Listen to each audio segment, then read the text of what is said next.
महाराष्ट्र में पश्चिम बंगाल के एक प्रवासी मजदूर की हत्या के मामले में अब सियासत तेज हो गई है। शुक्रवार को टीएमसी के बड़े नेता अभिषेक बनर्जी पुरुलिया पहुंचे और मृतक मजदूर के परिवार से मिले। उन्होंने परिवार को न्याय दिलाने का भरोसा दिया। बता दें कि मारे गए मजदूर का नाम सुखेन महतो था। वो पुरुलिया जिले के रहने वाले थे और काम की तलाश में पुणे गए हुए थे। अभिषेक बनर्जी ने साफ कहा है कि इस मामले में जो भी दोषी हैं, उन्हें कड़ी से कड़ी सजा मिलनी चाहिए। उन्होंने यह भी कहा कि अगर जांच में कोई गड़बड़ी हुई तो पार्टी परिवार की पूरी मदद करेगी, चाहे कानूनी हो या राजनीतिक। अभिषेक बनर्जी ने महाराष्ट्र पुलिस से मांग की कि गिरफ्तार आरोपियों की जमानत का विरोध किया जाए ताकि परिवार को सही इंसाफ मिल सके। अभिषेक बनर्जी ने बताया कि पश्चिम बंगाल सरकार इस पूरे मामले पर नजर रखे हुए है। जरूरत पड़ी तो राज्य से एक खास टीम भी महाराष्ट्र भेजी जा सकती है।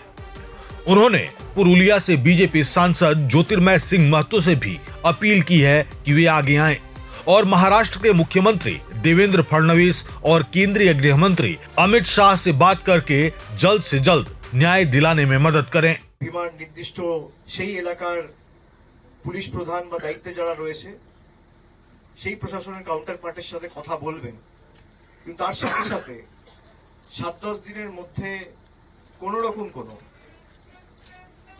ব্যবস্থা না নিলে এবং যারা করেছে শুধু ব্যবস্থা নিলেই তো হলো না।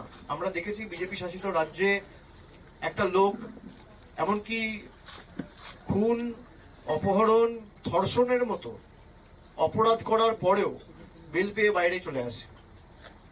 তাদের বিরুদ্ধে চার্জ ফ্রেম করা, ট্রায়াল শুরু করা এবং নির্দিষ্ট সময়সীমার মধ্যে ট্রায়াল শেষ করে অভিযুক্তদের দোষী সাব্যস্ত করা, এই দায়িত্বটা মহারাষ্ট্র পুলিশের। আর তারা যদি না পারে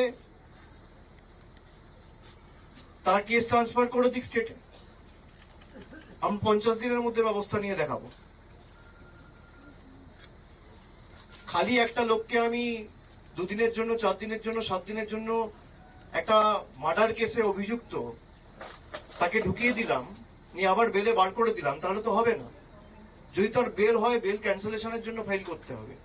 সেক্ষেত্রে পরিবারকে যা আইনি সাহায্য সহযোগিতা লাগবে আমরা করব।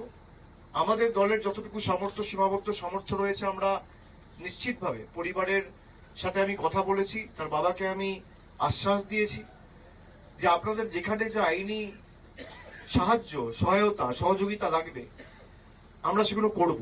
যারা এই অপরাধের সাথে যুক্ত তাদের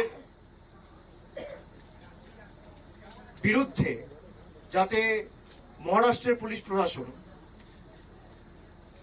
দ্রুত ব্যবস্থা নিয়ে ট্রায়াল কমপ্লিট করে তাদের দোষী সাব্যস্ত করে, সে নিয়েও দরকার হলে মহারাষ্ট্রের মুখ্যমন্ত্রী এবং দরকার হলে কেন্দ্রের স্বরাষ্ট্রমন্ত্রীর সাথেও কথা বলবে।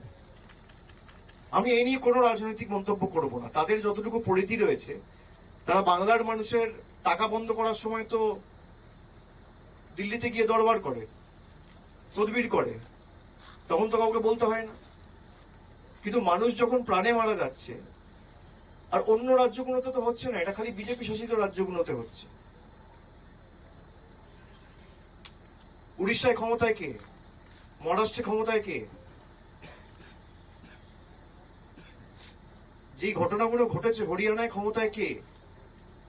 মধ্যপ্রদেশে ক্ষমতায় কে? রাজস্থানে ক্ষমতায় কে? ছত্তিশগড়ে ক্ষমতায় কে? একটা ক্লিয়ার প্যাটার্ন লক্ষ্য করা যাচ্ছে। আগেও যে ঘটনাগুলো ঘটেছে এর বিরুদ্ধে বা প্রতিবাদ করে একটা চিঠি সেই মুখ্যমন্ত্রীকে দেওয়া বা স্বরাষ্ট্রমন্ত্রীকে লেখা, আপনারা তো একই দল করেন। তো আমি আশা করব দলের ঊর্ধ্বে উঠে উনি এই কাজগুলো করবেন। আমরা আমাদের তরফ থেকে যতটুকু ফলো আপ করা আমরা নিশ্চয়ই করব এবং এই পরিবারকে কথা দিয়েছি 10 দিন পরে দরকার হলে আমাদের 3-4 জন এমএলএর সাথে পরিবারের 2-3 জন নিয়ে আমরা 6-7 জনের একটা ডেলিগেশন মহারাষ্ট্রে পাঠাবো।